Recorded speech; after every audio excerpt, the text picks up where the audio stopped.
자, 24장 1절부터 한 절씩 교독하겠습니다. 닷새 후에 대제사장 아나니아가 어떤 장로들과 한 변호사 도들러와 함께 내려와서 청독 앞에서 바울을 고발하니라. 바울은 도들러가 고발하여 이르되 벨릭스 각하여, 우리가 당신을 힘입어 태평을 누리고 또 이 민족이 당신의 선견으로 말미암아 여러 가지로 개선된 것을 우리가 어느 모양으로나 어느 곳에서나 크게 감사하나이다.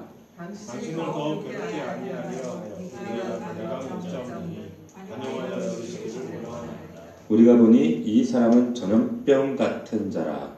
천하에 흩어진 유대인을 다 소유하게 하는 자요 나사렛 이단의 우두머리라. 그가 또 성령을 더럽게 하려고 우리가 잡았사오니 당신이 친히 그를 신문하시면 우리가 고발하는 이 모든 일을 아실 수 있나이다 하니, 유대인들도 이에 증가하여 이 말이 옳다 주장합니다.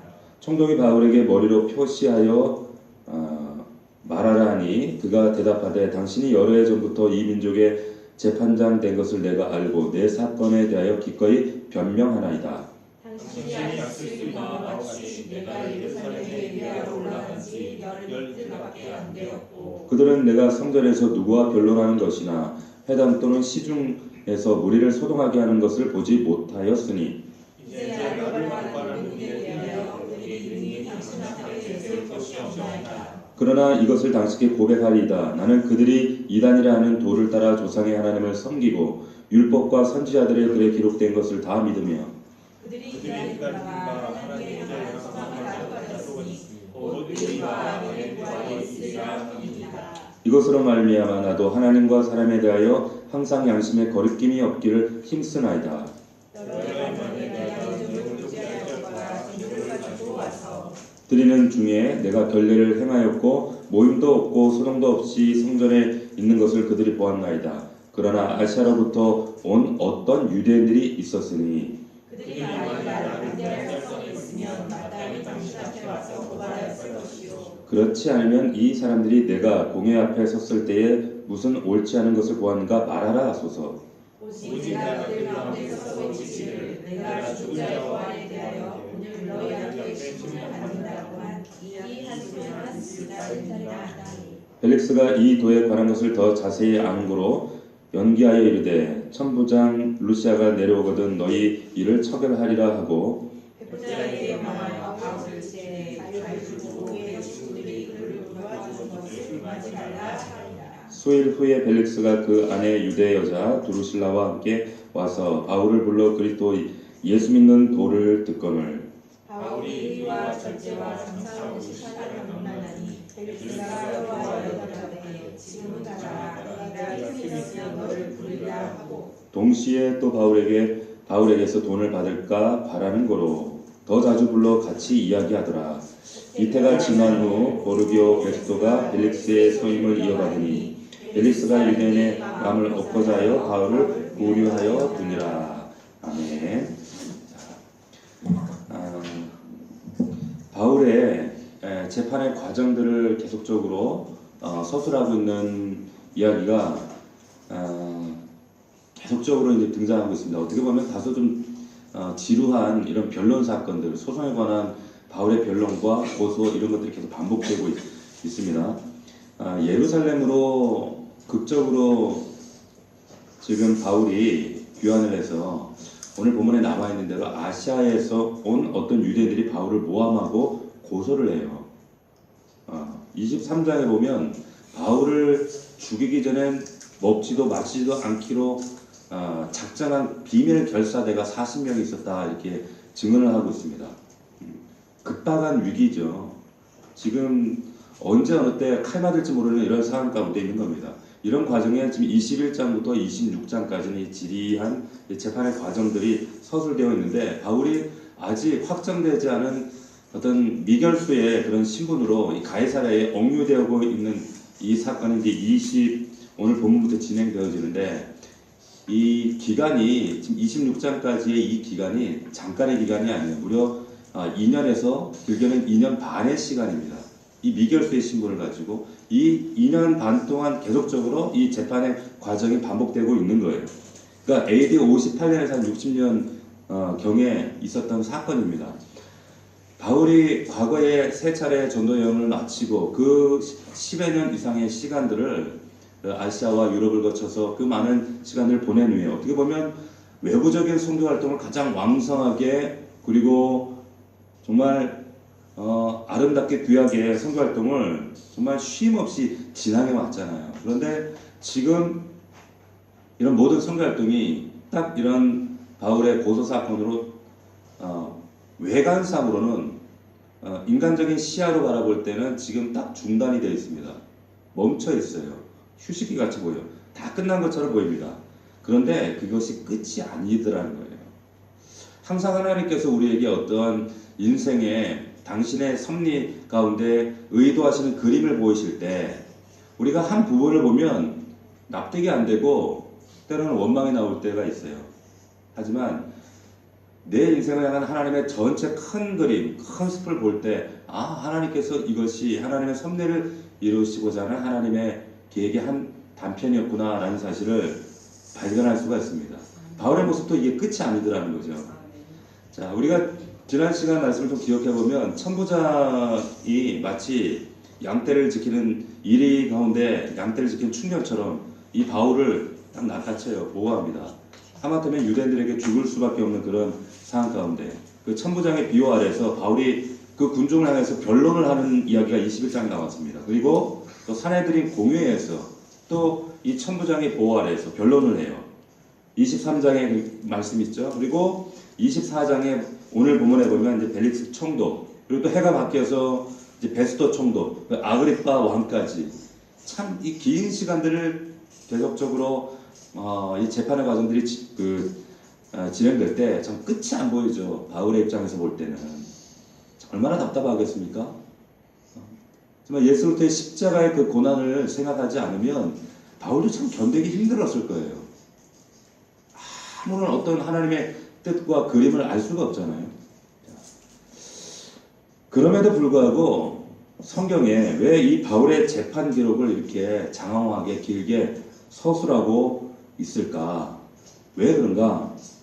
바울로 하여금 이 재판의 과정들을 통해서 당시 제국의 수도인 로마로 이 기독교가 사도행전을 통해 기록될 때 이 기독교의 역사가 어떻게 흘러가게 되었는가라고 하는 것을 기록하기 위함이에요. 또 한 가지는 이 바울의 변론을 통해서 지금 유대교와 대척점에 있는 기독교가 얼마나 핍박받고 고난을 겪고 있는 이 기독교의 지금 왕성하게 일하는 그 시점에서 기독교의 정당성을 유대인들과 이방인들 앞에서 지금 만천하에 공포할 수 있는 그런 하나님의 정말 절호의 기회가 되고 있다는 겁니다.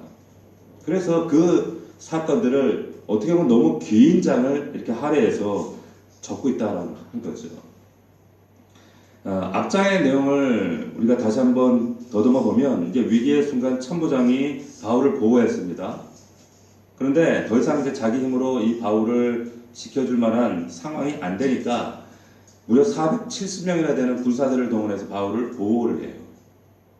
비밀 결사대가 40명이 내가 바울을 죽이기 전에 절대 먹지도 않고 마시지도 않을 것이다 라고 40명이 그런데 하나님은 470명을 바울을 호위하게 했어요.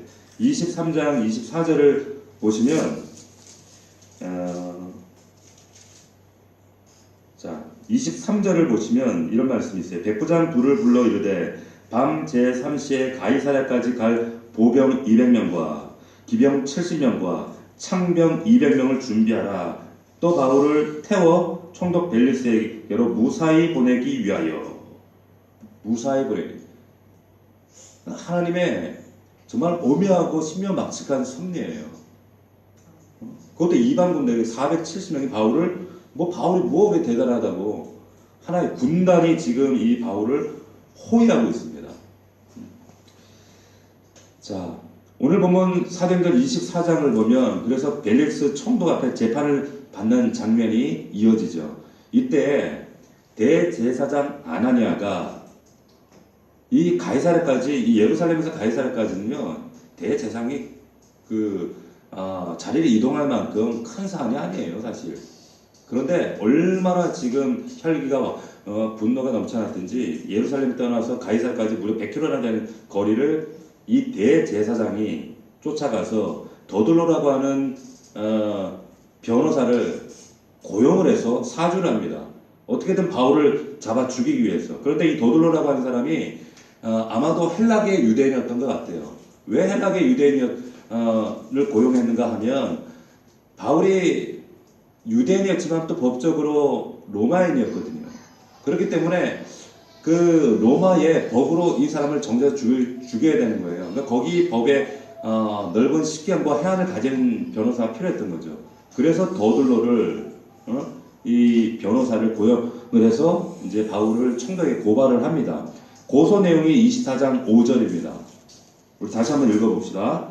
24장 5절 시작. 우리가 보니 이 사람은 전염병 같은 자라 천하에 흩어진 유대인을 다 설거하게 하는 나사렛 사람의 우두머리다. 자, 그 고소 내용이 뭐냐? 전염병을 퍼뜨린다는 거예요. 서요를 일으키고 이단의 우두머리다. 근데 가장 중요한 특징은 전염병이라는 거죠. 위험하다는 거예요. 중세 때 흑사병으로 2,500만 명이 죽었던 그런 역사적 기록이 있죠. 전염병. 당시 이때에도 전염병 한 번씩 들고 지나가면 뭐 국민의 3분의 1이 죽던 그런 시절이었기 때문에 이 말은 굉장히 위협적인 그런 말이었습니다. 이 사람이 이런 전염병을 퍼뜨린다. 아주 위험한 사람이다. 누가 옆에 있으면 어떤 사람이든 뭐 남녀노소를 불문하고 전염시켜서 도무지 헤어날 수 없게 만든다. 이런 뜻입니다. 그런데 이 말의 의미는 뭐냐? 예수 믿는 사람들의 특질이 본질이 이렇다는 거예요. 이방 사람들이 볼 때, 안 믿는 사람들이 볼 때 예수 믿는 사람들의 특질이라면 바로 이 전염성입니다. 전염성. 다른 말로 하면 뭡니까? 영향력이에요. 저와 여러분들에게 이런 전염성이 있나요? 영향력이 있습니까? 아멘이십니까? 담대하게 아멘 하셨는데, 정말 이 영향력이 당대 이때의 바울과 제자들은 어마어마했어요. 대단했습니다. 우리 기독교의 본질은 예수 그리스도, 그 특징은 바로 이 전염성이에요. 예수님께서도 우리에게 말씀하실 때 너희는 세상의 소금이다 이렇게 말씀하셨어요. 세상에 대한 영향력을 말씀하셨어요. 소금의 역할이 뭡니까? 썩지 않게 하고 맛을 내게 하는 거예요. 가장 중요한 것은 맛을 내게 해서 그 맛으로 변화시키는 겁니다. 변화시키는 거예요. 이 소금이 변화를 일으키려면, 영향력을 발휘하려면, 이전에 제가 한번 설명드렸죠. 지금처럼 가루 소금이 아니에요. 그때는 돌덩이 소금이었어요. 어떻게 돼요? 덩어리가 녹아야 돼요. 녹아야 됩니다. 덩어리채는 절대 소금은 영향력을 발휘할 수가 없습니다. 녹아서 깨져야 돼요. 성도가 덩어리처럼 뭉쳐있으면 맛이 안 나요. 그래서 교회 안에 예루살렘 교회처럼 덩어리째 뭉쳐있으면 절대 영향력이 나타나지 않습니다. 너희 세상의 빛이다. 빛이 빛끼리 뭉쳐있으면 빛이 빛을 서로 상쇄시켜요. 아무런 영향력이 없습니다. 그래서 소금과 빛은 말 아래 가두지 않아요. 맛을 잃어버리면 안 돼요. 어디에서 그 맛이 나야 될까요? 제일 먼저 어디서 나야 될까요? 그 맛이 가정에서 나야 돼요. 절대 신앙은 교회와 가정과 세상이 분리될 수 없습니다. 우리 엄마 아버지는 집에서 엄마 아버지와 교회에서 엄마 아버지와 세상의 엄마 아버지가 이 페르소나가 몇 개야? 가면이 몇 개야? 분리될 수 없어요. 이렇게 말하는 저도 부끄러워요. 부끄러워요. 그러나 하나님은 이것이 일치되기를 원하세요. 하나 되기를 원하십니다. 그래서 그 맛이라는 영향력, 그리고 빛이라고 하는 영향력이 먼저 가정에서 여러분들이 연습하셔야 돼요. 하나님의 사람으로 연습하시고 그 연습에 조금 고강도 연습장이 어디냐? 교회입니다. 교회에서도 연습하셔요. 그리고 실전이 어디예요? 세상에서 실전하는 거예요. 회사에서. 우리 옆 사람에게 한번 얘기해 보세요. 우리 연습 잘 하고 오셨습니까? 시작. 연습을 잘 하셔야 돼요. 세상이 실전입니다. 세상에서 그 실전에서 우리의 삶의 승리를 함께 기뻐하고 고백하고 때로는 실패하고 실수할 수 있어요. 그 실패 실수를 함께 나누고 격려해 주는 자리가 이 자리예요. 이 자리예요. 그 한국 교회사에 보면 아주 그 유명한 그 목사님이 계셨어요. 최건능 목사님이라고. 이분 하면 슬로건이 있어요. 그게 뭐냐? 예수 천당 불신지요. 순사 앞에서도 그랬고 뭐 스님 앞에서도 그러고 어디를 가든지 예수 천당 불신지요 외치고 다녔던 아주 정말 영성 있는 목사님이셨는데, 이분이 한 번은 전차를 타셨는데 친구 목사님을 만난 거예요. 채펠근이라고 하는 친구 목사님을 만났는데, 목사님을 알죠? 아는데 예수 천당 불신지요. 그러니까 그 친구 목사님이 민망해서 여보게 나야 나 모르나? 그랬다는 거예요. 그랬더니 그 최건능 목사님이 그 채펠근 목사님 보고 여기 벙어리 교회이 있네, 그 얘기를 하셨다는 거예요. 무슨 말이냐? 너는 왜 안 외치냐는 거예요. 너는 왜 그걸 말 아래 가둬두고 있느냐는 거죠. 우리가 이 영향력을, 그리스도인으로서 이 전염성을 가지고 있다, 영향력을 가지고 있다라고 하는 것은 가정에서만 이루어지는 게 절대 아니에요. 교회에서만 직분으로 드러나는 게 아니에요. 반드시 여러분들의 가장 부대끼는 현장에서 이 믿음의 영향력이 나타날 줄로 믿습니다. 네. 이것이 전염성이에요. 전염성. 때를 어떤지 못 어떤지 내 입을 벌려서 선포해야 해요. 이게 하나님 우리를 부르신 목적입니다. 우리 넘치는 교회가 해야 될 일, 성도들이 해야 될 일, 우리들이 해야 될 일이 뭐냐? 그게 뭐냐면 뭐 세상을 향해서 이 똑바로 살아라, 이러면 안 된다, 회개하라, 이거에 앞서서 너희가 하나님 앞에 돌아오라, 이거에 앞서서 뭐냐? 내가 맛을 회복하면 돼요. 가정에서 내가 맛을 회복하면 됩니다. 직장에서 내가 맛을 회복하면 돼요. 그러면 사람들이 그 맛을 보고 뭔가 다르네? 왜 다르지? 궁금증을 갖고 호기심을 가져요. 그러면 베드로전서 4장 15절 말씀대로 소망에 관한 이유를 묻는 사람들이 여러분들에게 와요. 그때 복음을 전하시면 되는 거예요. 내가 그리스도의 복음을 가지고 성도로서 맛을 회복하면 바울처럼 가만히 있기만 해도 사람들이 전염성이 있네, 영향력이 있네, 변화되어져요. 그 영향력이 가장 왕성하게 일어나야 할 곳이 어디냐? 목장이에요. 목장. 목장. 저는 참 감사한 것은 우리 특세로 우리 모천모 집사님이 지금 이제 오늘 못 나오셨는데, 제가 천 집사님에게 참 감동받은 게 있어요. 그게 뭔가 하면 저지난 토요일인가요? 이제 우리 성도의 남편에게 우리가 이게 음식을 본인이 준비할 수 있도록 뭔가 좀 교회의 역할과 어떤 소속감을 가질 수 있도록 정말 치밀한 의도와 계획 아래 그분을 토요일날 불렀죠. 요리하실 수 있도록. 그리고 이제 요리하고 식사하고 또 같이 교제를 했어요. 근데 그 시간에 천 집사님이 저한테 와서, 목사님, 제가 한번 브릿지로 저분에게 복음을 한번 해볼까요? 제가 적극적으로 제가 환영하고 격려해드렸죠. 그랬더니 그분하고 이제 한 10분 정도 얘기를 나눴던 것 같아요. 브릿지 정도를 가지고. 근데 그분이 말씀을 듣고 나오면서 아내에게 그랬다 그러더라고요. 여보, 나 영생 얻었어. 이렇게 하는 거예요. 근데 그 외침이 저는 그냥 예사로 들리지 않더라고요. 제 안에 마치 천국의 종소리가 막 탈락탈락 울리는 것처럼 들렸어요. 그분은 아직 십자가가, 예수가 긴가민가 그러실 거예요. 그렇지만 그 입술로 고백하고 주님을 영접했다, 그리고 기도했다. 실제로 어떤 분이 그러시더라고. 한 영혼이 주님 앞에 돌아올 때 천국에 종소리가 울리더라는 거예요. 종이 하늘의 종소리를 다 울리는데 그 소리가 너무 황홀해서 예수님께 물어봤다는 거예요. 이 종소리 왜 울립니까? 그랬더니 영혼들이 구원받을 때마다 종이 울린다는 거예요. 뭐 사실인지 어떤지 모르겠지만 그런 얘기를 들은 적이 있어요.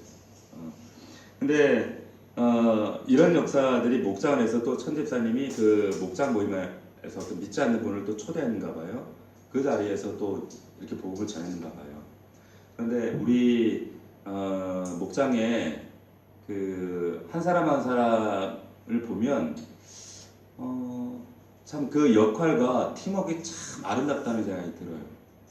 한 사람 영혼을 살리기 위해서 우리 정재 목사님 나름의 그 역할, 영혼들을 케어하고 세우고 먹이고 관심을 갖고, 또 청년 집사님은 또 그런데 생각하지 못했던 것들을 또 본인이 생각하고 챙기고 이런 부분들, 그리고 옆에 또 돕는 식구들, 야, 이거 환상의 콤비다 이런 생각이 제가 들어요. 근데 그게 영향력이라는 생각이 듭니다. 그 자리에 모여서 함께 삶을 나누고 예배했던 그 믿지 않는 분들, 그리고 믿음이 연약한 분들, 그분들에게 반드시 맛을 느끼게 하셨을 거예요. 영향력을 미치게 하셨을 거예요. 그리고 하나님의 때에 그들의 영혼을 하나님께서 반드시 세우실 줄로 저는 믿습니다. 우리가 이를 위해서 계속적으로 기도하고, 우리가 정말 이 선한 영향력을 미칠 수 있는, 정말 세상에서 소금과 빛의 영향력을 미칠 수 있는 저와 여러분들이 되기를 주의 이름으로 축원합니다. 자, 가이사랴 총독 벨릭스 앞에서 이 변호사 도들로의 고소와 바울의 변론이 계속 이어집니다. 1차 변론이 끝난 후에 24절에 보면 이 총독과 이 아내 두루실라가 함께 바울을 초청해요. 참 아름답게 느껴져요. 자, 24절 봅시다. 24장, 사도행전 24장 24절 한번 읽어봅시다. 시작. 수일 후에 벨릭스가 그 아내 유대 여자 두루실라와 함께 그리스도 예수 믿는 도를 듣거늘, 벨릭스가 예수님의 도에 관심 있구나. 이 유대 여자가 관심 있구나. 유대인이었기 때문에 이런 복음에 대한 관심을 가졌을 수도 있겠구나. 근데 사실 그 이면에 보면 그런 내용은 아닌 것 같아요. 자, 왜 그런가 하면 이 본문에 등장하는 이 벨릭스와 이 두루실라에 관해서 좀 역사적으로 이 사람들이 어떤 사람들인가 좀 알 필요가 있습니다. 이 두루실라는 유대 그 헤롯 대왕 아시죠? 헤롯 대왕의 손녀딸입니다. 다시 말하면 아버지가 유대 헤롯 아그리파 1세예요. 예수님 태어났을 때 2살 아래로는 다 죽이라 그랬죠. 그 죽이라고 했던 사람이 헤롯 대왕이에요. 그 헤롯 대왕의 아들이 헤롯 아그리파입니다. 야고보를 죽이고 베드로 옥에 가뒀던 그 사람이 바로 헤롯 아그리파. 그 헤롯 아그리파의 막내딸이 오늘 본문에 등장하는 두루실라입니다. 이 두루실라예요. 자, 역사적인 사료를 보면 이 두루실라라고 하는 이 여인은 양귀비 뺨칠 만큼 이뻤다 그래요. 근데 여자가 근데 너무 또 이쁘면 안 돼요. 이쁘니까 결혼을 자주 해요. 약혼을 하고 또 파기하고 또 결혼했다가 남편이 있는데 이 여자가 남자를 차버렸어요. 차버리고 이 남편이 세 번째 그런 남자인데 16살에 원래 시리아의 분봉 왕의 아내, 그러니까 에멜사의 왕 아시스의 아내가 되었던 그런 여자였습니다. 분봉왕 정도 되었던 것 같아요. 그런데 이 여자가 야망이 커서 내 조그만 이 지역에 분봉왕 마누라로 살기는 내 성에 안 찬다 이래가지고 남자를 차버렸어요. 그때 당시에 고대 사회에서 여자가 남편을 버리는 일은 거의 없는 일이거든요. 그런데 이 여자가 버리고 자신의 돈에 대한 권력에 대한 욕심 때문에 찾아간 것이 벨릭스입니다. 그래서 역사 기록에 보면 이런 기록이 있어요. 뭐라고 했냐면 벨릭스는 두루실라의 얼굴을 샀고 두루실라는 얼굴을 팔아서 벨릭스의 권력과 돈을 샀다. 이런 기록이 있어요. 요세포스의 기록에 보면. 자, 그 여자가 너무 이쁘면 안 돼. 그래서 감사하셔야 돼요. 하나님 우리 적당한 마누라를 주셔서 너무 감사합니다. 하나님 거울을 볼 때 제가 참 이렇게 질서가 좀 정연하진 않지만 너무 이뻤으면 다 이뻐봐야 죄만 더 짓더라고. 얼마나 감사하셔야 돼요. 여러분 거울 보고 감사하셔야 돼요.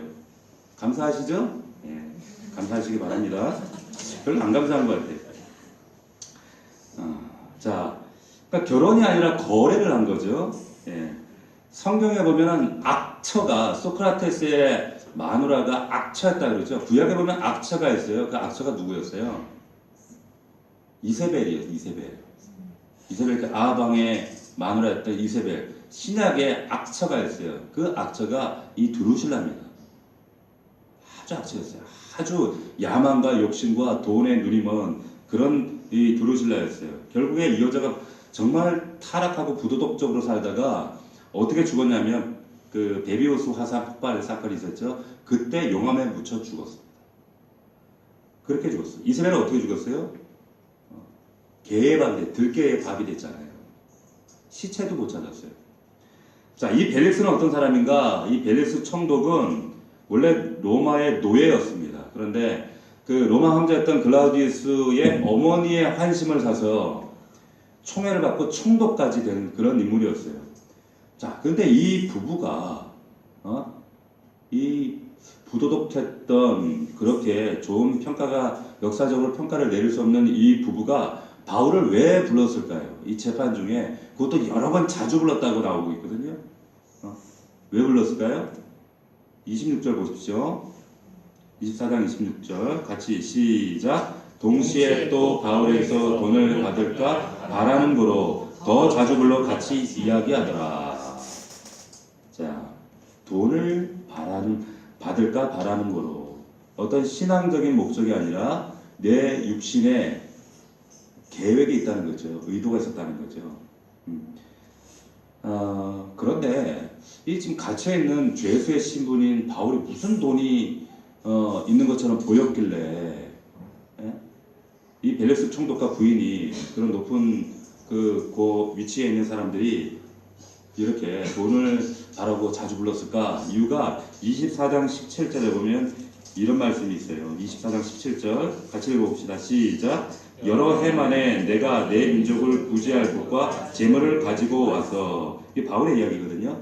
이 이야기를 듣고 제가 여러 해 만에 내가 민족을 구제할 것과 그리고 재물을 가지고 왔. 그러니까 와, 쟤 뭐 민족을 구제할 만큼 생긴 건 찌질하게 생겼는데 돈이 엄청 많은가 보네. 이렇게 생각한 거예요. 그래서 돈을 받을까 생각하고 바울이 자꾸 부르는 겁니다. 자, 여러분 이 말씀 가운데 우리가 곰곰이 묵상해야 될 것은 뭐냐면 우리가 하나님 앞에서 어떤 모습이 되었든지 하나님보다 돈을 사랑하면 하나님으로부터 멀어지게 되어 있습니다. 여러분 기억하십시오. 믿는 자들이나 오히려 믿지 않는 자들보다 믿는 자들도 하나님보다 돈을 더 사랑하거나 더 많이 생각하거나 거기에 내 마음을 더 쏟으면 하나님으로부터 반드시 멀어지게 되어 있습니다. 반드시 그렇습니다. 예수님의 설교 중에 왜 물질에 관한 설교를 그렇게 많이 하셨는가? 이것은 하나님과 물질은 마치 뗄래야 뗄 수가 없어요. 만몬과 하나님은 뗄래야 뗄 수가 없습니다. 둘 중에 하나예요. 여기서 딱 분기점이 달라져요. 돈으로부터 물질로부터 우리가 자유로울 수 있는 방법이 뭔가? 그렇다면 돈 자체가 죄는 아니란 말이에요. 그렇죠? 그러나 돈 자체를 사랑하는 것이 일만하게 죄라고 했지 돈 자체가 죄는 아닙니다. 그런데 그 돈은 사단은 그 돈을 근거로 해서 미끼로 해서 우리를 하나님과 멀어지게 하는 가장 요긴한 수단이 돈이에요. 물질이에요. 돈을 내가 지배하느냐 내가 돈을 소유하느냐 그 소유권을 주장하는 순간 어느 순간인가 내가 돈의 소유가 되어 있어요. 여러분 그걸 잘 아셔야 됩니다. 돈으로부터 우리가 자유로울 수 있는 방법이 뭐냐? 첫 번째 청지기 의식을 가지셔야 돼요. 청지기가 뭡니까? 이 돈의 모든 주권은 하나님께 있습니다. 나에게 맡겨두신 거예요. 이 의식을 내가 어느 순간 희비해지는 순간 제가 수없이 반복하는 말씀이에요. 하나님과의 대신관계, 대인관계, 대물관계 이것은 마치 피라미드처럼 딱 엮여 있어요. 어느 것 하나 어그러지면 나머지도 다 어그러지게 있어요. 반드시 그렇습니다. 이거는 불변의 진리예요. 대신관계가 어우러지면 물질관계도 엉망이 되고요. 대인관계도 망가져요. 대인관계가 무너지면 하나님관계도 무너져요. 하나님관계가 무너지면 물질관계도 무너져요. 이것은 정말 우리가 신앙 현장에서 임상적으로 분명히 목도할 수 있는 내용들이에요. 자, 청지기 의식을 가져야 한다는 것. 두 번째, 내 안에 항상 내 안에 하나님이 보실 때 은밀한 의도가 있는가 없는가. 내 안에 이 물질에 대한 의도가 정말 바로 서 있는가라고 하는 것들을 여러분들이 잘 기억하셔야 됩니다. 우리가 그 수요일인가요? 향유 부은 마리아 이야기를 우리 새벽 시간에 나눴습니다. 그 말씀에 보면 향유 마리아가 주님을 사랑함으로 머리와 발에 향유를 부어요. 그런데 분개한 제자들이 뭐라고 하는가? 분노하면서 어떻게 이럴 수 있느냐? 그러면서 뭐라고 하는가? 무슨 의도로 허비하느냐? 이렇게 얘기해요. 무슨 의도로 허비하느냐? 사랑으로 향해 본 그 여인은 의도는 오직 하나였어요. 사랑이었어요. 근데 제자들이 볼 때 그 제자들의 시선은 그것이 사랑이 아니라 의도였다는 거예요. 의도냐 사랑이냐. 신앙은 여기서 딱 갈라집니다.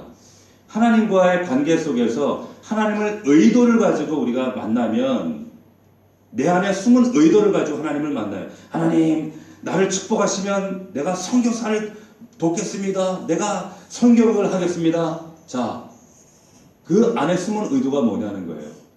나 11조 1억 내는 11조 기업가가 되게 1억을 내겠다라고 하는 의미는 10억을 벌게 해달라는 거예요. 나 그만큼 물질을 많이 달라는 거예요. 그 숨은 의도가 뭐냐는 거예요. 하나님은 그거 모르실까요? 아시죠? 하나님 사랑 원하시는 거예요. 요 순서를 이렇게 바꾸길 원하시는 거예요. 왜 향기 부은 마리아에게 세계 열방 어느 곳에 가든지 이 여인이 고백했던 지금 이 향유 부은 사건을 꼭 이야기하라. 뭐예요? 신앙의 본질은 의도가 아니라 사랑이다. 이 말씀하고 싶으신 거예요. 아브라함이 하나님을 쫓아가요. 왜? 열국의 아버지 되려고. 그렇게 약속했거든. 아들 준다고 했거든. 의도가 있어요. 이 의도로 하나님 믿는 거예요. 그런데 오늘 하나님이 이제 아브라함을 열국의 아버지로 정말 정상에 세우시기 위해서 의도와 사랑을 순서를 바꾸길 원하세요. 첫 번째로. 그게 뭡니까? 모리아산 사건이에요. 줄 때는 언제고 갖다 바치라고 하시는 거죠. 너의 독자 사랑 아들 바쳐라. 그랬더니 아브라함이 주저없이 아들을 바치라고. 바쳐야 하는구나. 내 삶에 하나님을 향한 사랑과 의도가 이것이 순서가 전도되었구나라는 것을 깨달은 거예요. 그 귀한 아들 이삭을 죽이려고 할 때 스톱! 알았어. 네 마음이 이제 첫 번째가 하나님 사랑인 줄 알았어. 라고 할 때 아브라함이 하나님을 따라 나섰던 그 초창기에 그 마음에 품었던 의도들, 소위 말하는 우리가 이 땅 살면서 바랐던 기복들, 복들, 축복들, 그건 덤으로 주어지는 거예요. 그러니까 우리가 믿음의 본질이 온전히 이루어지면 현상은 그냥 되어지는 거예요. 내 영혼이 잘 되면 범사가 잘 되고 나면 잘 되는 거예요. 요 순서 하나가 바꾸기가 그렇게 어려운 거예요.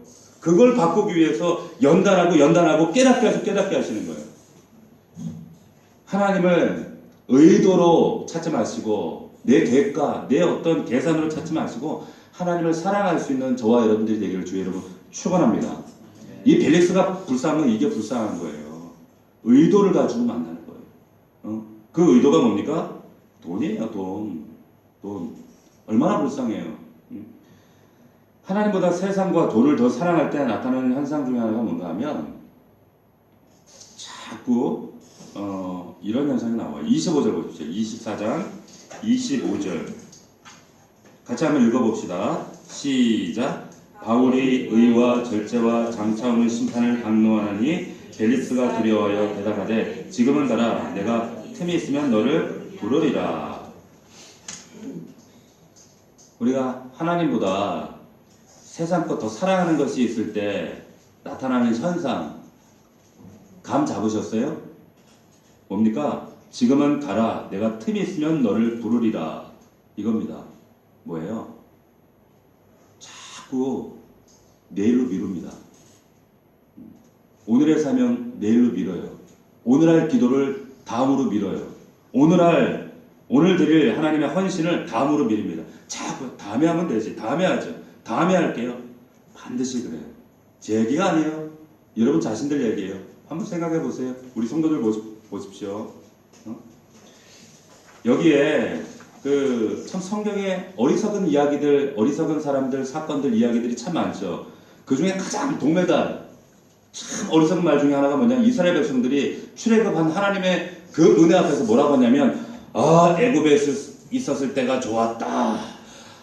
애굽에 돌아가고 싶다. 그게 동메달. 은메달이 뭐예요? 은메달은 욥의 부인 이야기예요. 욥의 부인이 뭐라고 했냐면, 하나님을 욕하고 죽어라. 그랬어요. 금메달이 뭔지 아세요? 이 얘기예요. 벨릭스의 말. 지금은 가라. 틈이 있으면 널 부를 것이다. 왜? 지금 자신의 영혼의 신세가 천국이냐 지옥이냐 갈리는 순간이에요. 사느냐 죽느냐의 순간이에요. 그런데 무엇 때문에? 다른 데 관심이 있었거든. 물질에 관심이 있었거든. 하나님과의 대신관계 사랑이 아니라 다른 의도가 있었거든요. 그러니까 가장 중요한 것을 버려버리는 거예요. 제일 미련한 사람이에요. 하나님 앞에서 가장 어리석은 것이 뭐냐? 밤낮 미루는 겁니다. 미루는 거예요. 지금 아니에요. 다음에 할게요. 지금은 아니죠. 내일 할게요, 주님. 그런데 내일이라는 것은 오늘 없이는 내일이 없습니다. 오늘 하나님 앞에 드림 없이 오늘 기도해서 심지 않았는데 내일 못 거둬요. 자꾸 미룬다는 거죠. 내가 살아가는 것에 마음이 가 있는 성도들은 그래서 미루는 거예요. 우리 이 자리에 있는 성도들은 미루지 않기를 주의 이름으로 축원합니다. 아멘. 아멘이십니까? 미루지 마세요. 기도합시다. 기도하세요. 오늘 심지 않으면 뭐 내일 거두면 되지? 내일 심지? 아니요. 오늘 안 심고 내일 2배 하면 되지? No. 절대 그렇지 않습니다. 절대 감당할 수 없습니다. 오늘 일 당장 하지 않으면 그걸 할 수 있는 거룩한 기회 하나님께서 박탈하세요. 그렇게 주시지 않는다는 거죠.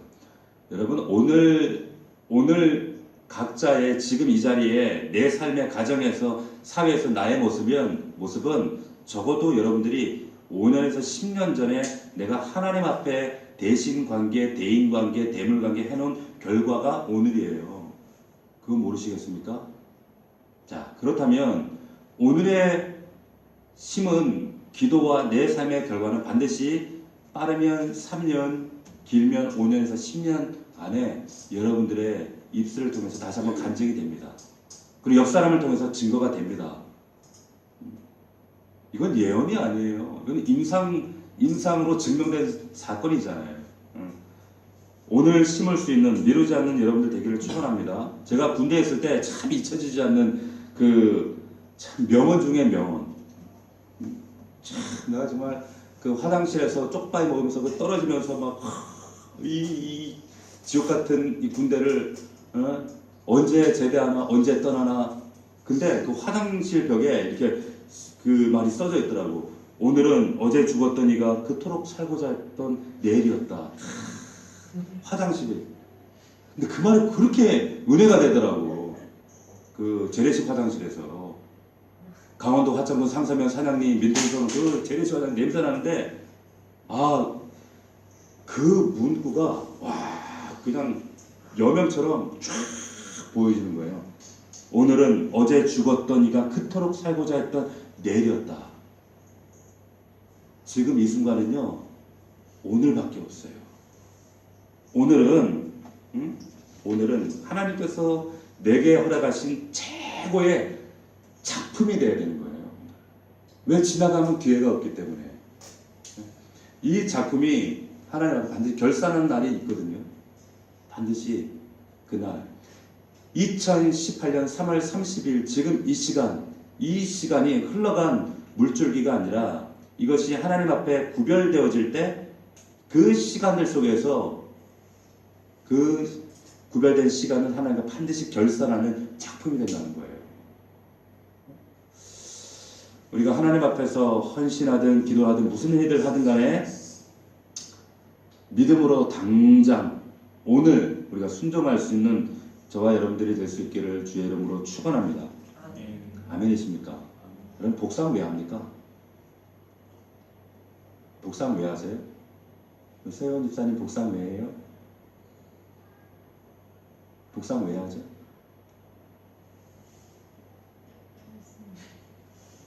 말씀 보려고 그죠?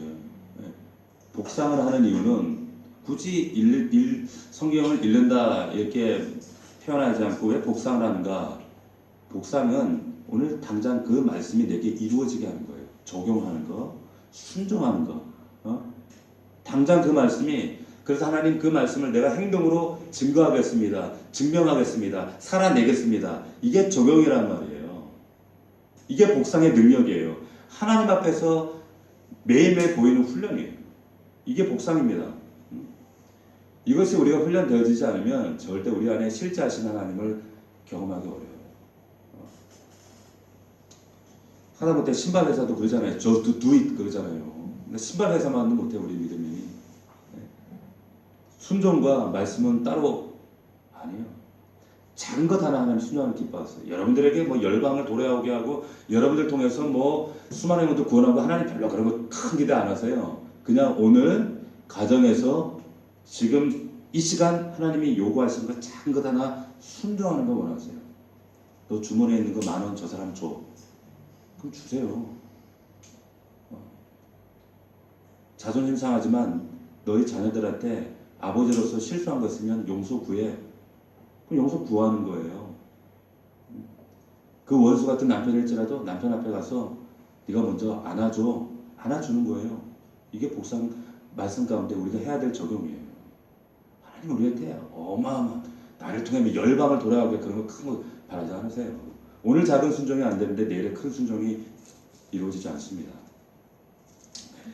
말씀 정리하겠습니다. 오늘 이 더둘로의 말처럼 바울을 고소했던 이 더둘로의 이 고백처럼 우리는 나를 통해서 영향력을 전염성을 확산시키는 사람들입니다.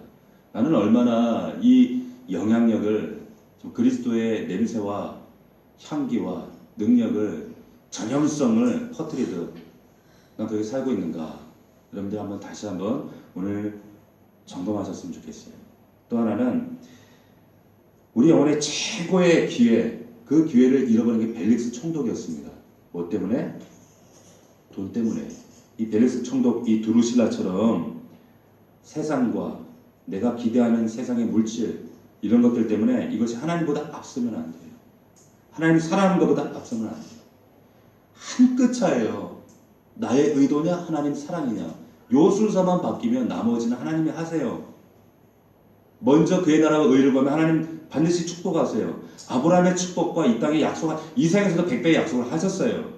중요한 건 순서예요. 순서. 그걸 잃으시면 안 됩니다. 그리고 오늘 말씀처럼 미루지 마십시오. 즉각 순종하십시오. 바로바로 반응하십시오. 민감하게 순종하세요. 이것은 오늘 하나님이 우리에게 주시는 말씀입니다. 바울의 변론 속에서 우리가 깨닫고 우리가 순종해야 될 오늘 말씀입니다. 이 말씀 붙잡고 우리가 함께 간절히 또 믿음으로 승리할 수 있는 저와 여러분들, 이 고난주간의 그 십자가의 능력을 다시 한번 뜨겁게 붙들 수 있는 저와 여러분들이 되기를 주의 이름으로 축원합니다. 기도하겠습니다.